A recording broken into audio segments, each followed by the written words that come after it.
Hi, Unhandy friends. It's Nathan, and welcome to the first episode of Let's Just Bake Something.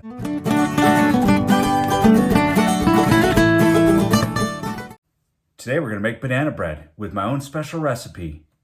I've never baked before. All right, since we're in quarantines, flour's been a little tough to come by. The last 3 times I've gone, I haven't just gotten one regular thing of flour. So I've got self-rising, it's bleached. I've got this right here. This is Krusty's gluten-free all-purpose flour. Gluten-free, that sounds boring. And then you got this. This is organic, unbleached bread flour. I don't know the difference. All right, step 1 of my BANANAS bread is to lube up your pan. You're gonna wanna take some Crisco, get it on a paper towel, and lube it up. Make sure you're getting all the sides and the crevices.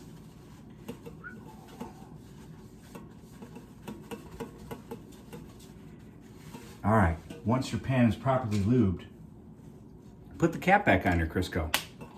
You don't want your Crisco going bad. Now we're gonna add a little bit of flour in there too. All right, we decided to go with the Krusty's gluten-free only because it is all-purpose. And out of the 3 flours that I had purchased, this was the one that said all-purpose. So we're gonna go with this. We're just gonna give it a little, just a little shaky, shaky. Shaky, shaky, just a little shaky, shaky. And this is gonna make it so it doesn't, so the bread doesn't stick in the pan, is what I'm told. That's what the internet says. That's a lot. We got a lot in there. We're just gonna dump the rest out into the sink. So your pan should look like this. So we are preheating. Priming the pump. All right, Unhandy bakers. Here's what's gonna happen next. We've got a bowl that we're gonna add all of our dry ingredients in first. So first up, we go back to the Krusty's. We need 2 cups of flour. It can have gluten, it could not have gluten. Whatever you're into. Do we have baking soda? Yeah. Nice. You're gonna want 1 teaspoon of this. This is a ½ teaspoon. So we'll need 2 of these. So we've got the flour, we've got the baking soda. Next up, we need a ½ teaspoon of salt.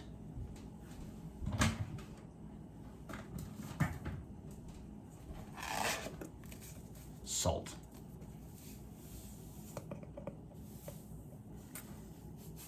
½ teaspoon cinnamon. There's leftover potatoes in the oven still. And the oven's heating up.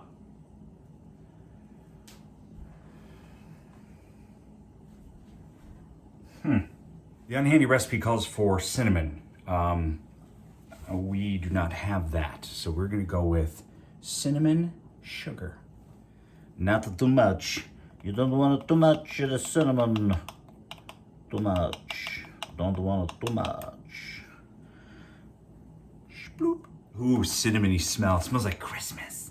Okay, so once you have combined those ingredients, you're gonna wanna whisk. Just a gentle whisk.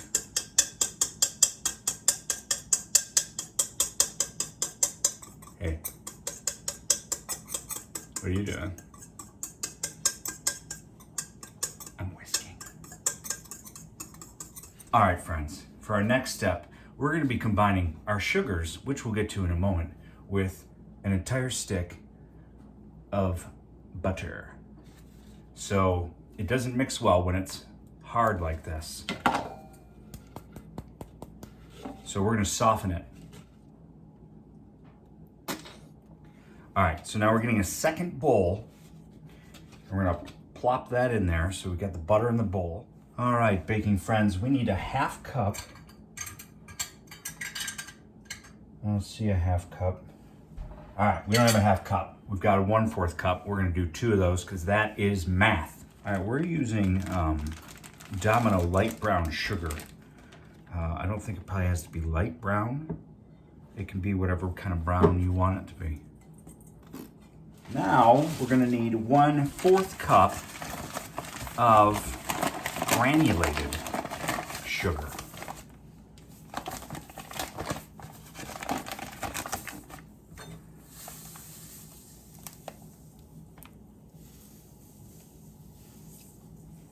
Okay, so friends, you have the butter, you have the brown sugar, you have the white sugar, living in perfect harmony in this bowl here. All right, so friends, we have the butter and the sugars, and we are going to use this hand mixer until it's fluffy, until these things become fluffy. Whoa.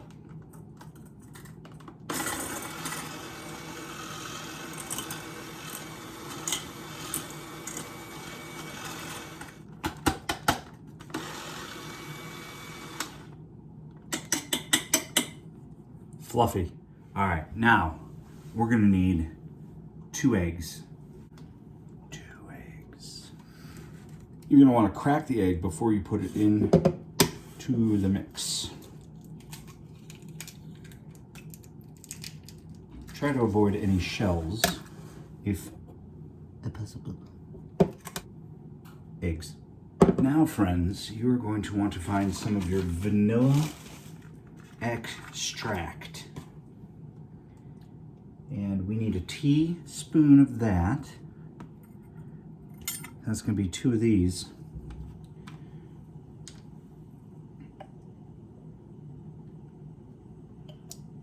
One.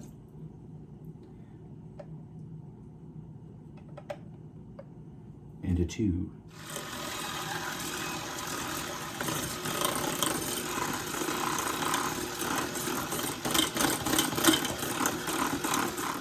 So now what you're gonna want is some old bananas. Oh, these aren't even, look at, they're not even hanging on.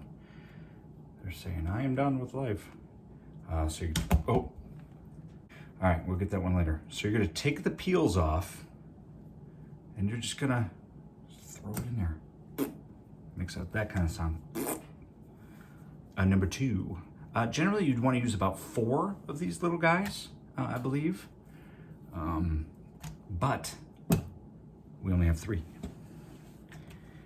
So take the one that we dropped in the sink back out of the sink. Don't tell anyone. You want old bananas.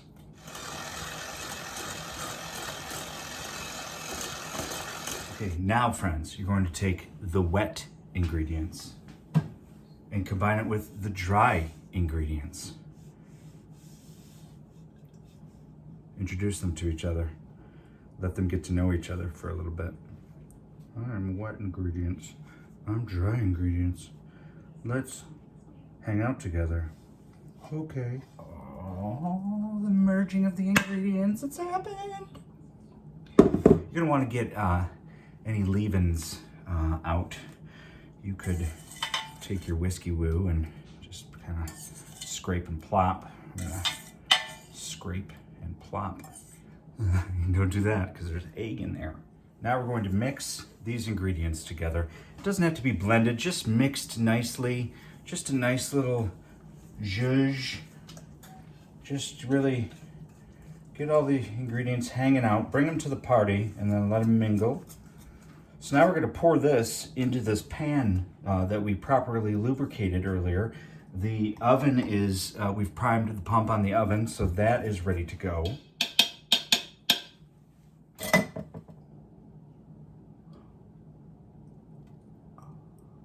Satisfying.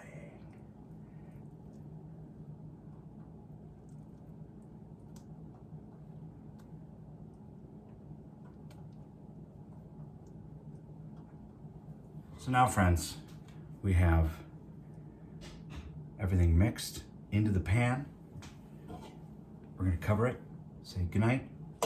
You're gonna wanna put this in 50 minutes to an hour. And a way you can test to see if it's done is you put a toothpick in. You pull the toothpick out, and if there's nothing on it, it's done. I made that up. That's just a little trick.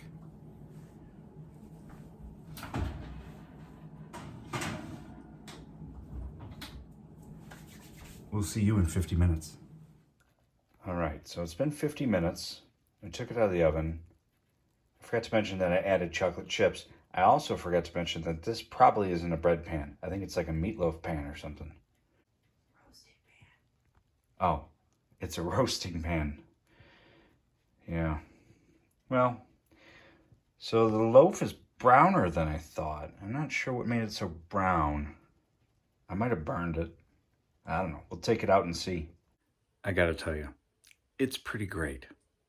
I don't mean to toot my own horn, but it is very good. The family likes it. We did notice that with the gluten-free flour, it's maybe not as moist and springy as it might be with a regular flour, but it's pretty good. I don't do a lot right, but I feel like maybe I nailed this. So join me next time for let's just bake something. We'll see you soon.